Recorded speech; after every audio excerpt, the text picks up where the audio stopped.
بات ہے بھائی جان چلیے، لیکن بھائی جان کیا کہتے ہیں؟ کہا بہن میں ظالم بن کے آیا تھا، میں جابر بن کے آیا تھا، میں مجرم بن کے آیا تھا، میں مجرم ہوں، میں محمد رسول اللہ کے قتل کا گندا دل کے اندر منصوبہ لے کر کے چلا تھا۔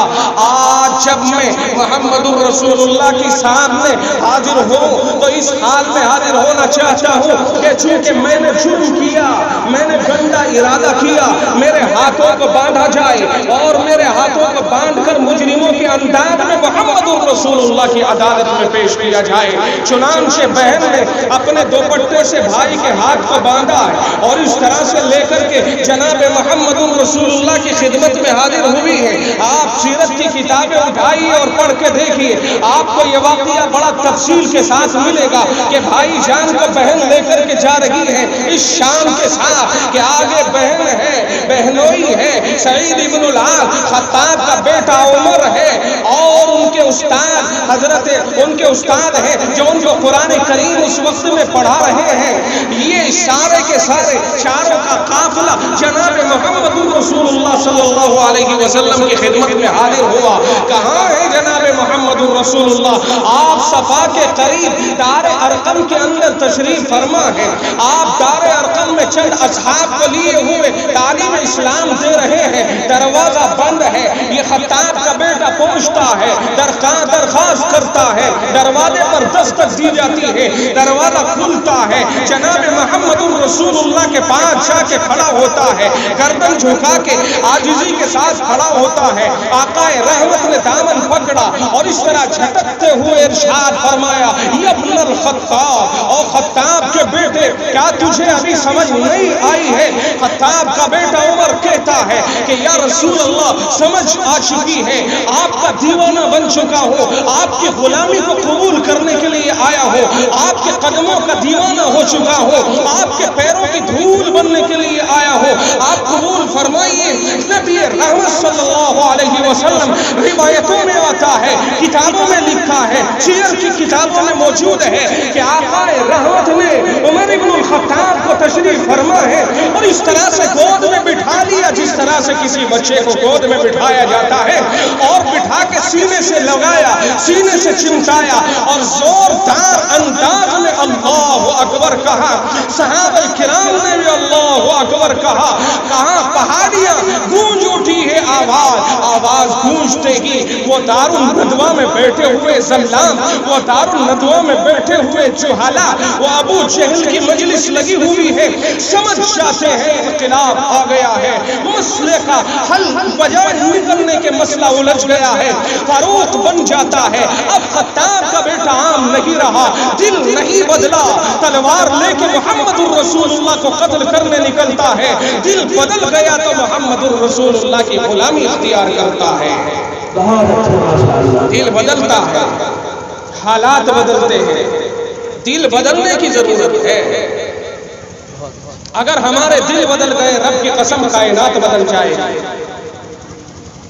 دل اگر نہیں بدلتے ہیں یہ ساری کائنات ظلمت قدا بدی رہے گی اور کسی اور کے نہیں۔ میرے عزیزوں، اللہ رب العزت آپ کے ساتھ خطاب فرماتا ہے، آپ کو متوجہ کرتا ہے، یا ایھا الذین آمنوا اتقوا اللہ، اے ایمان والو اللہ سے ڈرو، اے ایمان والو اللہ سے ڈرو، اللہ سے ڈرو۔ اللہ بڑی چیز ہے، اللہ بڑی طاقت ہے۔ جب اللہ کا ڈر دل کے اندر آئے گا دل بدل جائے گا، دل بدل جائے گا، سارا جسم اور سارا نظام بدل جائے گا۔ صحابہ کرام رضوان اللہ تعالیٰ علیہم اجمعین کے یہاں پر یہی تو ہوا ہے کہ رب ذوالجلال کی طرف سے جیسے ہی رسول اللہ کو یہ حکم ملتا ہے وَيُزَكِّيهِمْ، تزکیہ کرتا ہے پیغمبر، اور پیغمبر کی ذمہ داری یہ ہے کہ تزکیہ کیا جائے۔ اب تزکیہ ہوتا ہے، تزکیے کے معنی یہ ہے کہ دل کے اندر جو حرص ہے، دل میں جو لالچ ہے، دل میں جو دنیا کی محبت ہے، دل کے اندر جو بتوں کی گندگی ہے، دل کے اندر جو نفرت کی کینہ، بغض و عداوت، اس طرح کی چیزیں ہیں، عجب و استکبار، جاہ و حشمت، یہ ساری چیزیں نکال کے اللہ کی طرف متوجہ کر دینا ہے۔ یہ دل کے اندر کی صفائی رب کی قسم جب ہو جائے گی تو یہ دنیا کھیل نظر آئے گی، یہ دنیا کھیل نظر آئے گی۔ باغیچہ اطفال ہے دنیا میرے آگے، یہ ہوگا باغیچہ اطفال ہے دنیا میرے آگے، ہوتا ہے شب و روز تماشا میرے آگے۔ یہ ساری دنیا تماشا گاہ ہے۔ ایک چیز پیدا ہوتی ہے، جوان ہوتی ہے، لہلہاتی ہے، بڑھاپا آتا ہے، فنا ہو جاتی ہے۔ ہم رات اور دن کے یہ انقلابات اور یہ تغیرات، وہ سورج نکلتا ہے، وہ بچہ ہے، ابھی اس کی طرف کوئی بھی آنکھ اٹھا کر کے گھور کے دیکھ سکتا ہے، وہ اوپر چڑھتا ہے، اسے جوانی آتی ہے، اس کی طرف بڑے سے بڑا بہادر آنکھ اٹھا کر نہیں دیکھ سکتا، لیکن یہ جوانی سدا نہیں رہتی، یہ ڈھلتا ہوا ہے، جب یہ آگے چلتا ہے تو بوڑھا ہوتا ہے، پھر سورج کی طرف کوئی بھی آنکھ اٹھا کر کے گھور کے دیکھ سکتا ہے۔ ارے میرے بھائیو، یہ سورج کا انقلاب تمہیں بتاتا ہے کہ جوانی، بچپن اور بڑھاپا یہ کوئی حیثیت کی چیز نہیں ہے۔ آپ جوان ہوئے ہیں، سورج بھی جوان ہوا تھا، 24 گھنٹے میں ایک مرتبہ یہ سورج سبق دینے کے لیے آتا ہے کہ اب میں جوان ہو چکا ہوں لوگوں، لیکن میری جوانی کا انجام دیکھنا بڑھاپے میں تبدیل ہو جائے گا۔ میرا بچپن تھا، میں جوان ہوا، وقتی چیز ہے، میں ڈھلوں گا، بڑھاپا آئے گا، چھپ جاؤں گا۔ یہ بچہ پیدا ہوتا ہے، ماں کے پیٹ سے پیدا ہو کے آتا ہے، پھر جوان ہوتا ہے، جوان ہونے کے بعد اب یہ زمین کے اوپر اکڑ کے چلتا ہے۔ رب کہتا ہے وَلَا تَمْشِ فِي الْأَرْضِ مَرَحًا، او نوجوان، او طاقتور انسان، یہ طاقت ہماری دی ہوئی ہے، تو زمین کے اوپر اکڑ کے مت چل۔ یہ زمین کے اوپر اکڑ کے چلنا تیرا اچھا نہیں لگتا ہے۔ إِنَّكَ لَن تَخْرِقَ الْأَرْضَ وَلَن تَبْلُغَ الْجِبَالَ طُولًا، تو زمین کو پھاڑ نہیں سکتا ہے، تیرے اندر اتنی طاقت نہیں ہے کہ تو زمین کو اپنی ایڑی مار کے پھاڑ دے، یا تیری گردن اکڑتی ہوئی اتنے اونچے تک تجھے نہیں لے جا سکتی ہے کہ تو پہاڑ کی بلندیوں سے اوپر اپنا سر اونچا کر دے۔ پھر کیا معنی ہے تیرے کہ تجھ سے طاقتور زمین تیرے پیروں کے نیچے ہے اور تجھ سے بلند پہاڑ تیرے برابر میں کھڑے ہیں، پھر کس وجہ سے تو اکڑتا ہے؟ نہ اکڑنے کی ضرورت نہیں۔ اتقوا اللہ، اللہ کا ڈر پیدا کر۔ وَلْتَنْظُرْ نَفْسٌ مَّا قَدَّمَتْ لِغَدٍ، تجھے مرنا ہے، تجھے کل قیامت کے دن اللہ کے سامنے جانا ہے، تیرا پائی پائی کا حساب ہونا ہے، تے نے کیا کیا ساری کیفیات تیرے سامنے آنی ہے۔ وَلْتَنْظُرْ نَفْسٌ مَّا قَدَّمَتْ لِغَدٍ، تو کل کے لیے کیا لے کر کے جا رہا ہے؟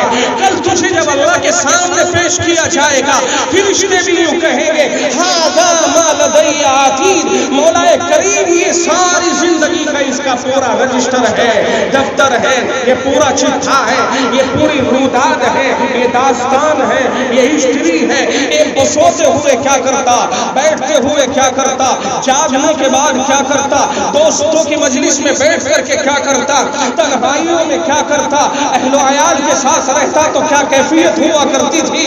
ہر طرح سے ہر زمانے کے احوال اس کے اندر مرقوم ہوگے، لکھے ہوئے ہوگے، محرر ہوگے، تحریر شدہ ہوگے۔ اللہ کے سامنے وہ سارا دفتر ہوگا اور پھر بندے کے سامنے کہہ دیا جائے گا کھول کر اقرا کتابک، یہ تیرا نامہ اعمال، ساری زندگی کا رجسٹر، ساری زندگی کی داستان، ساری زندگی کی کیفیات، اس کو خود پڑھ لے۔ کفا بنفسک اليوم علیک حسیبا، خود حساب لے، کوئی دوسرا تجھے پڑھانے کی ضرورت نہیں، تجھے علم دے دیا جائے گا۔ آج یونیورسٹیز میں پڑھنے والے، آج بڑے بڑے کالجز میں پڑھنے والے، بڑے بڑے سائنس کے دعوے کرنے والے، یا انجینئر یا ڈاکٹر یا جو بھی ہو، بڑے بڑے گریجویشن اور بڑی بڑی ڈگریوں کے مالک، یا کوئی بڑے سے بڑا پرائم منسٹر ہو یا ہوم منسٹر ہو، یا کوئی دنیا کا صدر ہو، صدر جمہوریہ ہو، یا اقوام متحدہ کا صدر ہو، رب کی قسم آج اگر قرآن کریم تم نے اپنے دلوں میں نہیں اتارا، آج دین کا علم تم نے اپنے دلوں میں نہیں اتارا، تمہیں اس سے مفر نہیں ہے، مرنے کے بعد فوراً تم سے سوال ہوگا مر رب کا، تمہارا رب کون ہے؟ مر رب کا، تمہارا رب کون ہے؟ ما دین کا، تمہارا دین کیا ہے؟ ما تقول فی حق هذا الرجل محمد صلی اللہ علیہ وسلم، فرمایا محمد رسول اللہ صلی اللہ علیہ وسلم کے بارے میں تیرا کیا خیال ہے؟ تو جانتا کہ نہیں جانتا یہ کون شخصیت ہے؟ یہ سوالات مرنے کے بعد پہلی فرصت میں ہوں گے۔ کہتے ہو پاسپورٹ بنتا ہے، سی بی آئی جانچ آتی ہے، کبھی تھانے سے جانچ آتی ہے، وہاں گواہوں کی ضرورت پڑتی ہے، یہ فلاں کا بیٹا ہے، فلاں محلے کا رہنے والا ہے، کسی گاؤں کا ہے، وہاں پیسے دے کے رشوت دے کے اور ان سے صاف ستھری بات لکھوا لی جاتی ہے۔ پھر اس کے بعد سی بی آئی جانچ آئی، اس کو بھی پیسے دے کر کے کچھ لکھوا لیا، پاسپورٹ بن کے تیار ہو گیا۔ پر میرے عزیزوں مجھے یہ تو بتاؤ کہ سی بی آئی جانچ جب فرشتوں کی قبر میں آئے گی تو رشوت کہاں سے لاؤ؟ وہ تو رشوت لیتے ہی نہیں، وہ تیرے کورم کو پورا کر دے وہ تو یہ کام ہوگا ہی نہیں۔ یہ کام تو تجھے کرنا ہوگا، اور آج کرنا ہوگا، کل نہیں، اپنی زندگی میں کرنا ہوگا، مرنے کے بعد نہیں۔ اس لیے میں نے اس روایت پاک کو آپ کے سامنے پیش کیا تھا کہ اپنے دل کو بدلیے۔ دل اصل چیز ہے، اگر دل بدل گیا اللہ کی قسم ساری باڑی بدل جائے گی۔ یہی ایک انقلاب تھا، دل بدلا ہے جناب محمد رسول اللہ صلی اللہ علیہ وسلم نے۔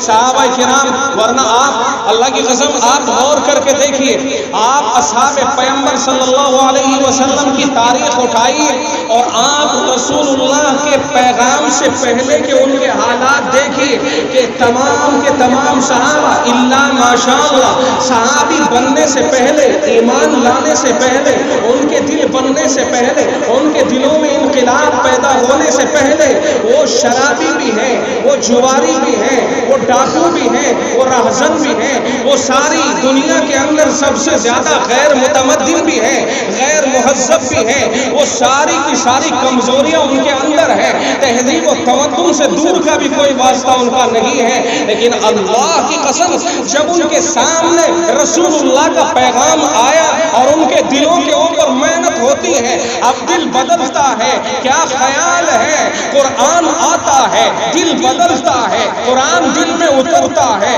دل بدلتا ہے، محمد الرسول اللہ محنت کرتے ہیں، دل بدلتا ہے۔ یہی ابو بکر ہے، یہی ابو بکر ہے جسے کوئی جاننے والا نہیں ہے، یہ ابو قحافہ کا بیٹا ہے، ابو بکر ہے، اسے کوئی جاننے والا نہیں ہے، لیکن دل بدل گیا، جسم بدل گیا، قرآن دل میں اتر گیا، قرآن سے جڑ گیا، اللہ کے پیغام سے جڑ گیا۔ آج یہی ہے کہ تمام پیغمبروں کے بعد سب سے اونچا درجہ اگر کسی کا آتا ہے ابو بکر کا آتا ہے۔ کیوں آتا ہے؟ کہ دل بدلا ہوا ہے، قرآن دل میں اترا ہوا ہے۔ قرآن اگر اس کے دل میں نہ ہوتا، رسول اللہ کی صحبت اسے حاصل نہ ہوتی، اس کا دل اگر بدلتا نہ، ہردے پریورتن کا مسئلہ نہ ہوتا، تو اللہ کی قسم کبھی بھی کوئی ابو بکر کو جاننے والا نہ ہوتا۔ لیکن نہ، آج ابو بکر ہے، انبیاء کی سب کے بعد سب سے پہلا نمبر ابو بکر کا آتا ہے۔ کون ہے ابو بکر؟ کہ تمام لوگوں میں اگر پیغمبروں کے بعد کسی کا درجہ آتا ہے تو ابو بکر کا درجہ آتا ہے۔ کیوں آیا میرے بھائیوں؟ اس لیے کہ ان کا دل بدل کر دل میں قرآن اتر گیا۔ قرآن کی نسبت پر اللہ رب العزت نے ان کو وہ مقام بلند عطا فرمایا ہے کہ جس کی نظیر دنیا کے اندر نہیں ملتی۔ ایک ایک کو آپ نمونے کے طور پر دیکھتے چلے جائیے اور آپ کو سمجھ آتی چلی جائے گی۔ دل پر محنت ہوتی ہے، یہی تزکیہ یہی خانقاہوں کے اندر ہوتا ہے، یہی اس تعلیم و تبلیغ کا مقصد بھی ہے۔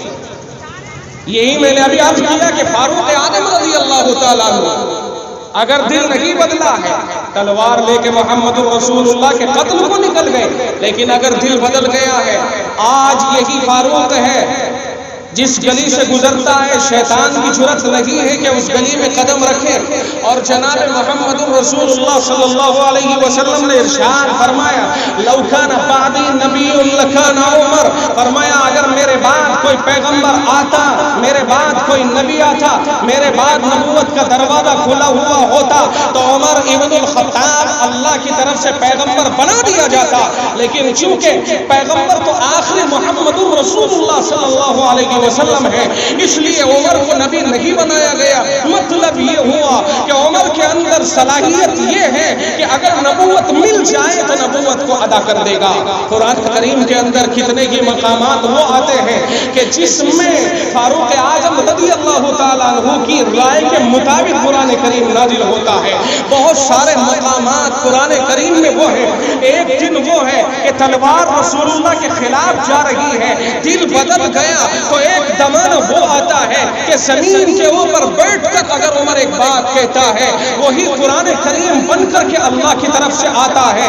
بدر کا زمانہ ہے، بدر کے 70 قیدیوں کو پکڑ لیا گیا، رسول اکرم صلی اللہ علیہ وسلم کی قید میں ہے، مسجد نبوی میں ہے، صحابہ کرام کی کسٹڈی میں ہے۔ آپ نے مشورہ فرمایا ہے اور مشورہ یوں کیا کہ کیا کرنا چاہیے ان کے ساتھ۔ ہر ایک نے یہ مشورہ دیا کہ ان کو فدیہ لے کر کے چھوڑ دیا جائے، ان کے اوپر احسان کر دیا جائے۔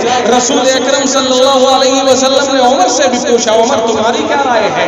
عمر فاروق نے کہا کہ میری رائے کیا ہے؟ میری رائے یہ ہے یا رسول اللہ کہ جس کا رشتہ دار ہے اسی کے حوالے کیا جائے، اس کی تلوار ہو اور اس کی گردن ہو اور آپ کے قدموں کے اندر اس کی گردن کو ڈھیر کر دیا جائے۔ میرے رشتہ دار میرے حوالے کیے جائیں، میری تلوار ہوگی، آپ کے قدموں میں اس کی گردن ہوگی۔ میری رائے یہ ہے کہ ان سب کو قتل کیا جانا چاہیے۔ یہ رسول کے مقابلے پر آئے ہیں، یہ اللہ کے دین کے مقابلے پر آئے ہیں۔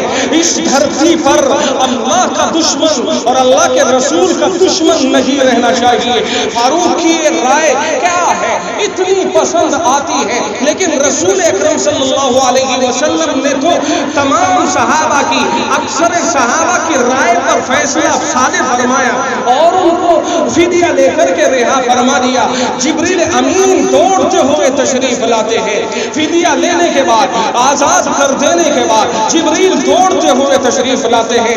رب کہتا ہے کہ جبریل جاؤ میرے حبیب سے جا کے کہہ دو کہ سب آپ کے ساتھ ہیں، رب عمر کے ساتھ ہے۔ قرآن نازل ہوتا ہے، ما کان لنبی ان یکون له اسرا حتی یسکن فی الارض۔ نبی کی شان نہیں ہے کہ دشمنوں کا خون زمین پر نہ بہنا چاہیے تھا۔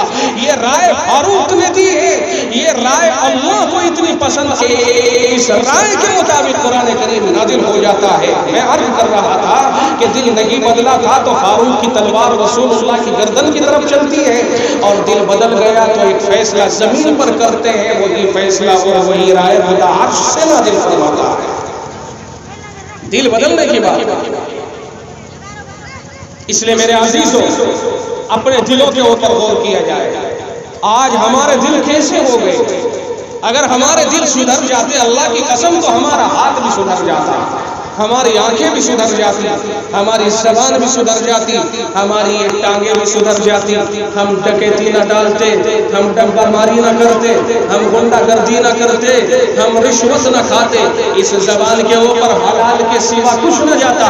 آج حرام کاریوں میں مست اور مصروف ہے، اس لیے کہ ہمارے دلوں کے اندر یہ شقاوت ہے، ہمارے دلوں میں قساوت ہے، ہمارے دلوں میں انتہائی گندگی ہے اور گندگی سے لطفت ہے۔ دلوں کو بدلو، دلوں کے اوپر غور کرو۔ اپنے دل جب تک تم اور ہم نہیں بدلیں گے حالات نہیں بدل سکتے ہیں۔ ہمارے حالات کب بدلیں گے؟ جب ہمارے اندر کے حالات بدلیں گے۔ باہر کے حالات جب بدلیں گے، جب اندر کے حالات بدلیں گے۔ میرے بھائیوں، جسم ایک اوپر کا حصہ ہے، ایک اندر کا حصہ ہے۔ اوپر کے حصے کے لیے تو آپ کہتے ہیں نا ڈاکٹروں کی ضرورت ہوتی ہے۔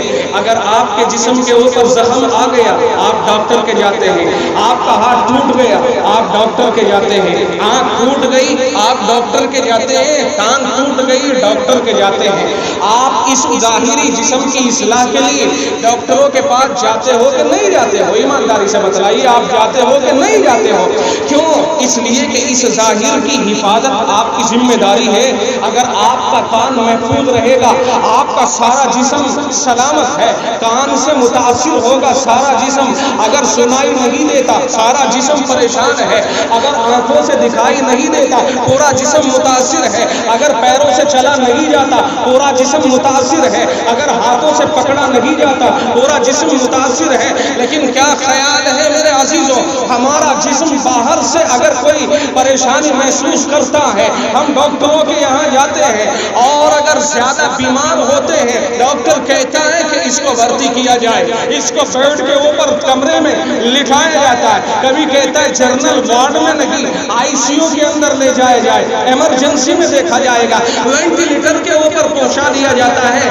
اس ظاہری جسم کی حفاظت کے لیے وینٹیلیٹر کے اوپر آ گیا ہے، مرنے کے قریب ہے، ساری جائیداد اپنے لاڈلے اور چہیتے کے پیچھے باپ خرچ کرنے کو تیار ہے، اور کہتا ہے ڈاکٹر صاحب میری دولت کی پرواہ کوئی نہیں، میرے پاس جو کچھ سرمایہ ہے خرچ کر دوں گا، لیکن میرے بیٹے کی جان بچنی چاہیے، اکلوتا بیٹا ہے، آپ اسے بچائیے۔ ڈاکٹر کہتا ہے آپ فکر مت کیجئے، کوشش کر رہا ہوں۔ باہر کے ڈاکٹروں کی ٹیم بلائی جاتی ہے، کبھی ریفر کیا جاتا ہے، اگر کشن گنج میں علاج نہیں ہے پٹنہ ریفر کر دیا جاتا ہے، وہاں علاج نہیں ہے دہلی ریفر کر دیا جاتا ہے، وہاں علاج نہیں ہے تو آپ کو باہر ودیش میں ریفر کر دیا جاتا ہے۔ حسب گنجائش اس جسم کی اصلاح کے لیے اور اس کو سدھارنے کے لیے ہر فرد کوشش کرتا ہے، لیکن کیا کبھی سوچا ہے میرے عزیزوں کہ اس جسم کی فکر کرنے والے نے کبھی اس نے اپنی روح کی فکر کی ہے، اپنے دل کی فکر کی ہے، اپنے اندر کے بھاوناؤں کی فکر کی ہے، اپنی سوچ کی فکر کی ہے؟ اگر سوچ کی فکر کی ہوتی، اگر دل کی فکر کی ہوتی، اگر اپنی بھاوناؤں اور اپنی سوچ و تفکرات کی فکر کی ہوتی تو انقلاب آ جاتا، انقلاب آ جاتا۔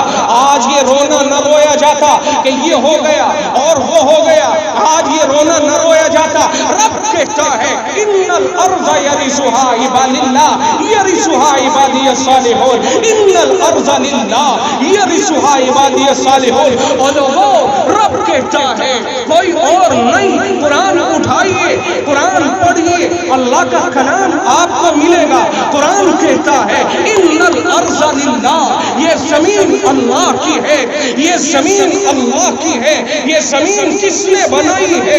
اللہ نے بنائی ہے۔ یہ آسمان اللہ کا ہے، یہ کائنات اللہ کی ہے۔ رب نے ارشاد فرمایا ان الارض للہ، زمین اللہ ہی کی ہے۔ پھر کہتا ہے یرثها عبادی الصالحون، اس زمین کا مالک اور وارث اللہ اپنے نیک بندوں کو ہی بنائے گا۔ کیا وجہ ہے؟ رب کہتا ہے زمین اللہ کی ہے، زمین کے وارث اللہ کے نیک بندے ہونے چاہیے، اور ہم چونکہ نیک نہیں ہیں اس لیے زمین کے اوپر ہمارا تسلط ہی ختم ہوتا جا رہا ہے۔ عبادی الصالحون کی قید ہے مولانا۔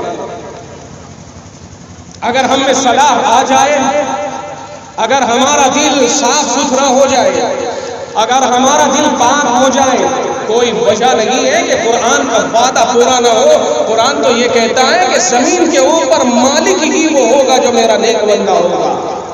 کیا آپ کو یاد نہیں ہے کہ رسول اکرم صلی اللہ علیہ وسلم تن تنہا آپ کے ساتھ چند لوگ لگے، اور لگتے لگتے چند دنوں میں انقلاب آیا، اور آپ کی 23 سالہ زندگی کے اندر رب ذوالجلال نے زمین کے اوپر اسلام کا ڈنکا بجایا، اور اس کے بعد صدیق اکبر کا زمانہ آیا، فاروق اعظم کا زمانہ آیا، عثمان غنی کا زمانہ آیا، فتوحات کا زمانہ ہے۔ آؤ ذرا مصر کی سرزمین کے اوپر چلیں، جہاں عیاریاں ہیں، جہاں آج مکاریاں ہیں، جہاں فرعون کا عبرتناک انجام ہوا، اور آج بھی مصر کے عجائب خانے میں فرعون کی لاش کا نمونہ اور نقشہ موجود ہے۔ اس ملک کو تو سب سے زیادہ سدھرا ہوا ہونا چاہیے تھا، سب سے زیادہ بہتر ہونا چاہیے تھا، مگر رب کی قسم آپ تحقیقات کیجئے، آپ مصریوں کے قرآن کریم پڑھنے سے فقط متاثر مت ہو جائیے کہ مصری قرآن بہترین پڑھتا ہے۔ ہاں میرے حبیب نے جو ارشاد فرمایا تھا آج نہیں 1400 سال پہلے فرما دیا تھا، ایک زمانہ آئے گا الفاظ کو تیر کی طرح درست کریں گے اور ایک دوسرے سے بڑھ چڑھ کے صفائی ستھرائی میں حصہ لیں گے، لیکن قرآن ان کے حلق تک نہیں پہنچ رہا ہوگا، حلق تک نہیں پہنچ رہا ہوگا. ارے جس کے چہرے کے اوپر داڑھی نہیں ہے میں اس کے باطن کی صفائی کی ذمہ داری کیسے لے سکتا ہوں؟ میں اس کے باطن کی صفائی کی ذمہ داری کیسے لے سکتا ہوں؟ ہم نے کہا واہ سبحان اللہ کس طرح سے قرآن پڑھ دیا ہے. آج تو یہی ہوتا ہے، برا مت ماننا، میں یہی اسٹیج کے اوپر میرے مزاج کے اندر یہی کڑواہٹ ہے. میں نے ابھی شاعر صاحب سے نعت سنی تھی، شاعر پینٹ والا ہے، شاعر کے چہرے کے اوپر داڑھی نہیں ہے. ہم نے واہ واہ اور سبحان اللہ کی داد دی. رب کی قسم عشق رسول کے اگر الفاظ آپ کے پاس ہیں تو عملی اعتبار سے آپ کو اس کا مظاہرہ کرنا ہوگا، مشاہدہ کرنا ہوگا. میں یاد کروں گا کہ اگر کسی کے چہرے کے اوپر داڑھی نہیں ہے اور کوئی شریعت سے مرصع نہیں ہے، اسے نعت کوئی کا کوئی حق نہیں ہے، کوئی حق نہیں ہے، کوئی حق نہیں ہے.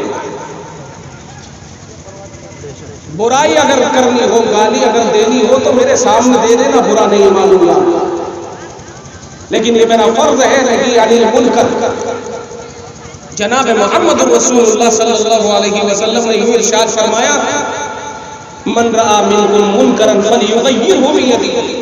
جو تم میں سے کسی منکر اور برے کام کو دیکھے اپنے ہاتھ سے روک دے. فَإِن لَّمْ يَسْتَطِعْ فَبِلِسَانِهِ. اور اگر ہاتھ سے نہ روک سکے تو زبان سے روک دے. فَإِن لَّمْ يَسْتَطِعْ فَبِقَلْبِهِ. اور اگر وہ زبان سے بھی نہ کہہ سکے تو دل سے تو کم سے کم برائی کو برا سمجھے. اور فرمایا اگر کسی نے دل سے برائی کو برا سمجھ لیا وَذَلِكَ أَضْعَفُ الْإِيمَانِ. یہ ایمان کا سب سے زیادہ گھٹیا درجہ ہے. اس سے گھٹیا درجہ تو ہے ہی نہیں ایمان کا کوئی. آج ہم نے تو برائی کو برائی سمجھنا ہی بند کر دیا، اس کے باوجود ہمارے ایمان میں کوئی فرق نہ پڑے. میں عرض کر رہا تھا میرے بھائی کہ ساری دنیا کے اندر مصر کو تو سب سے زیادہ سدھرا ہوا ہونا چاہیے تھا نا، لیکن آج مصر کے اندر خانہ جنگی کا یہ عالم ہے. آج مصر کی سرزمین کے اوپر خانہ جنگی کا یہ عالم ہے کہ اگر اسلامی سوچ رکھنے والا گروہ پر سر اقتدار آتا ہے تو اسے بزور طاقت ہٹایا جاتا ہے، کوشش کی جاتی ہے اور قتل عام شروع کیا جاتا ہے. اور تحریر اسکوائر کے اندر فجر کی نماز میں 5000 مسلمانوں کو اس مصری فوج نے باقاعدہ گولیوں سے بھونا ہے. آپ کے پاس یہ شاید رپورٹ ہو یا نہ ہو، یہ ہے مسلمانوں کے حالات آج کے دور میں. آج کے دور کے مسلمانوں کے حالات یہ ہے. اسرائیل کے ساتھ مل کر عبد الفتاح السیسی ڈکیت اسرائیل کے ساتھ مل کر کے دغا کر رہا ہے اور فلسطینیوں کی ناکہ بندی کر رہا ہے. یہ ہے مصریوں کے حالات، یہ ہے مسلمانوں کے حالات. جب ہمارے اندر یہ اس طرح کی بلائیں آئیں گی، اس طرح کی دلوں کے اندر گندگیاں آئیں گی، مجھے یہ بتائیے میرے بھائی خدا کی مدد کس طرح سے نازل ہوگی؟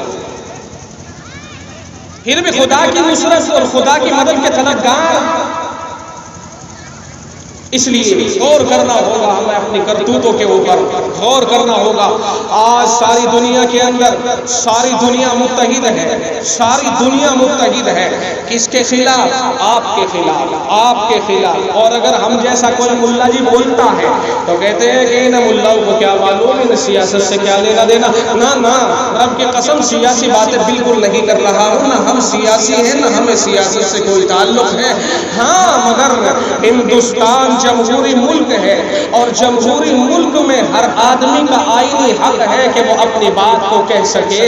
اگر کوئی بات آئین کے خلاف ورزی دیکھتا ہے، آپ کا بھی حق ہے کہ آپ اس کے اوپر نکیر کریں. یہی وجہ ہے کہ آپ کے سمویدھان کے اندر اور آپ کے قانون کے اندر اور ہندوستان کے قانون کے اندر یہ بات طے ہے کہ ہر آدمی کو اپنے اپنے مسلک کے اوپر، اپنے مذہب کے اوپر مکمل طور سے آزادی کے ساتھ عمل کرنے کا پورے طور پر حق ہے، پورے طور پر حق ہے. آج مسلمانوں اگر حکومت یہ کہے کہ مسلمان کوئی ملازم چاہے پولیس فوج میں ہو یا اسکول میں ہو یا کسی اور نوکری میں ہو اس کو داڑھی کٹانا ضروری ہے، تو مسلمانوں میں سب سے پہلے علماء چیختے ہیں، علماء کی چیخیں نکل جاتی ہیں. اس لیے کہ رب نے ارشاد فرمایا ہے انما یخشی اللہ من عبادہ العلماء.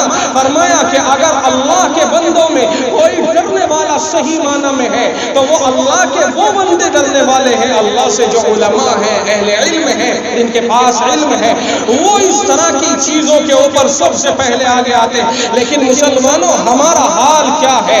کوئی اگر ہمیں دیکھے، کوئی اگر ہم سے پوچھے کہ تیرے مذہب کے اندر کیا چیز ہے جو واجب، کیا چیز ہے جو شعار ہے، کیا چیز ہے جو نشانی ہے، کیا چیز ہے جو علامت ہے، جس کی بنیاد پر ہم تجھے دیکھ کر کے مسلمان سمجھے، اس طرح سے جس طرح ایک سکھ کو دیکھ کر کے مسلمان آدمی محسوس کرتا ہے کہ ہاں یہ سکھ ہے، اور اس کی پگڑی مضبوطی کے ساتھ، اس کے اوپر داڑھی ہے، وہ اپنے شعار سے، اپنی نشانیوں سے سکھ نظر آتا ہے۔